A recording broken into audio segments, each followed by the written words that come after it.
Bom dia, tudo bom, galerinha? Aqui é o professor Jonathan, como vocês estão? Vamos corrigir então as atividades do percurso 7 e 8 do livro nosso, né? Expedições Geográficas, ok? Quem tiver aí um livro, né? Expedições Geográficas nono ano, vamos fazer a correção aí das atividades, ok? Primeira pergunta aí: por qual razão o petróleo, o carvão mineral e o gás natural são chamados de recursos naturais não renováveis? Por quê, pessoal? Lembrando que o petróleo, o carvão e o gás natural, ele passam por processos de milhões e milhões de anos, né, para sua formação. Então, por conta disso, ele é extraído do subsolo, né? E como que o processo demora muitos anos para a sua formação, né? A sua formação desses minerais. Então, por conta então de demorar, né, o processo de formação desses minerais e o uso deles ser mais crescente, né, então o uso dele é em crescente, né, em alta escala. Então não dá tempo de formar um novo mineral. Então é por isso que eles são chamados de não renováveis, tá? Por conta do processo, né, de renovação dele que é demorado, tá? A questão 2: cite três fontes sustentáveis de energia e explique por que elas recebem essas denominações. Então, três fontes sustentáveis, quais nós podemos citar?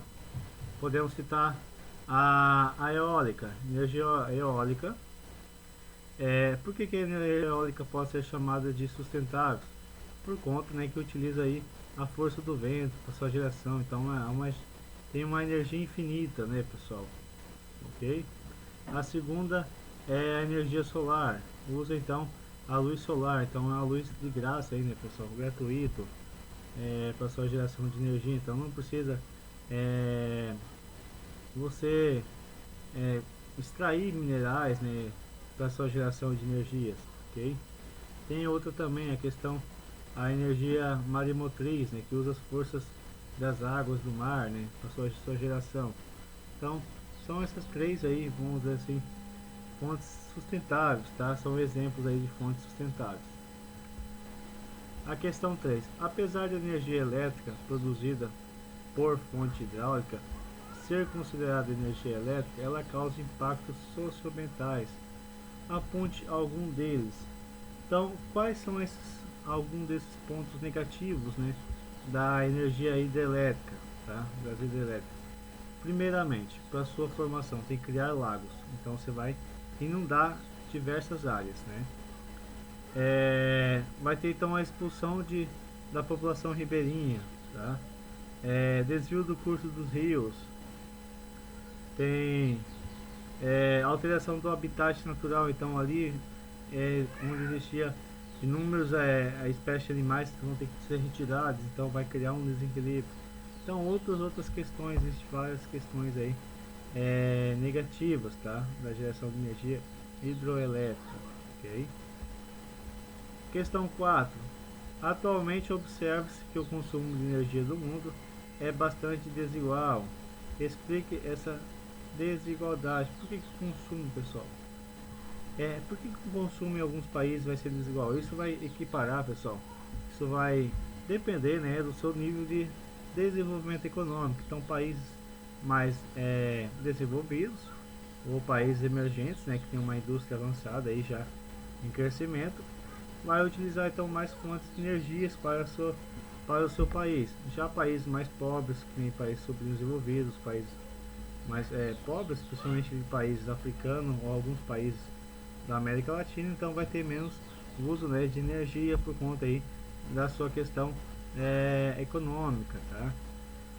Social também, ok? 5.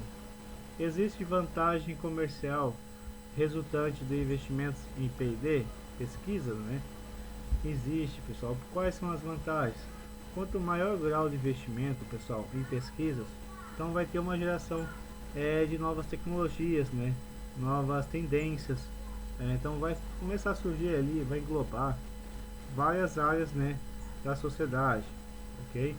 E principalmente as áreas de pesquisa, né, pesquisa e desenvolvimento, hoje em dia, né, países, principalmente países desenvolvidos, a maior parte são investidas, né, principalmente na área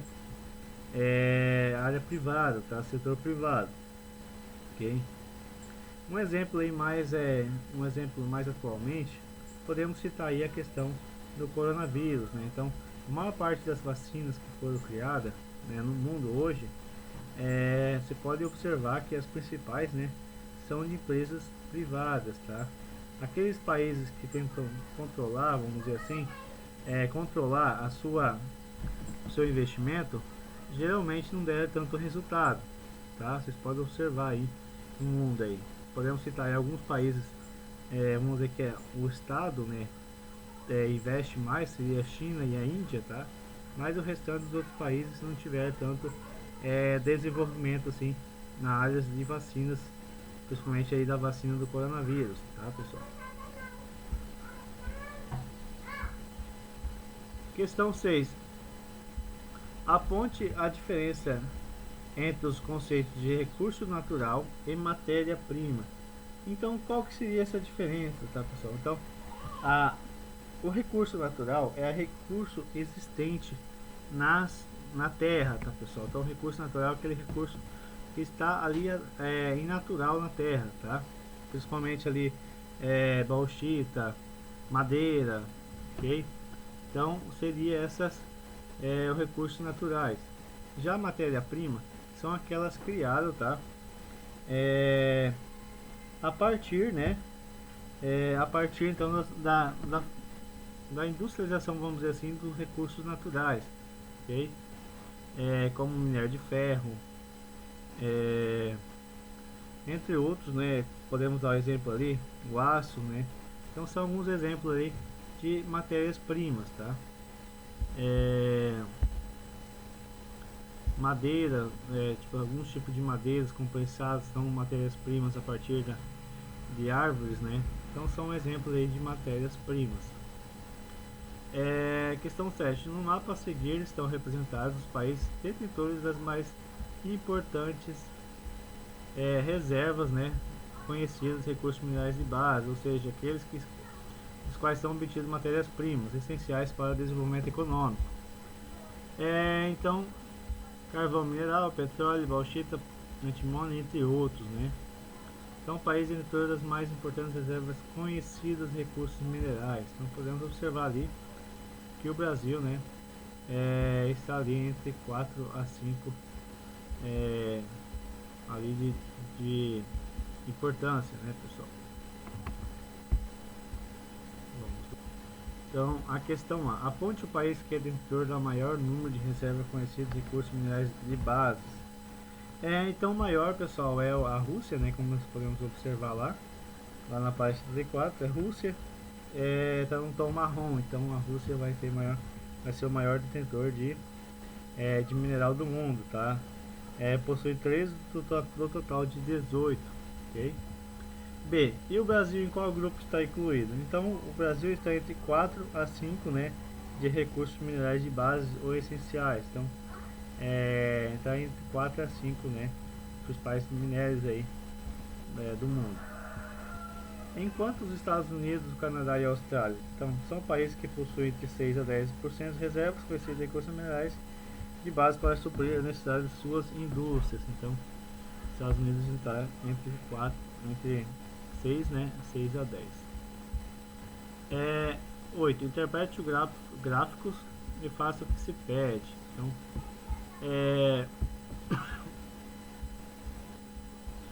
então, qual a observação que nós podemos observar aqui, né, na questão 8? Podemos observar que a maior parte dos recursos de geração de energias no mundo atualmente, no Brasil, é a maior parte de fontes não renováveis, tá? No Brasil ele tem uma porcentagem de 43%, né, e no mundo de 3,8%. Então podemos observar que temos muitos ainda para fazer, né? Fazer atualmente aí para reverter esse caso aí.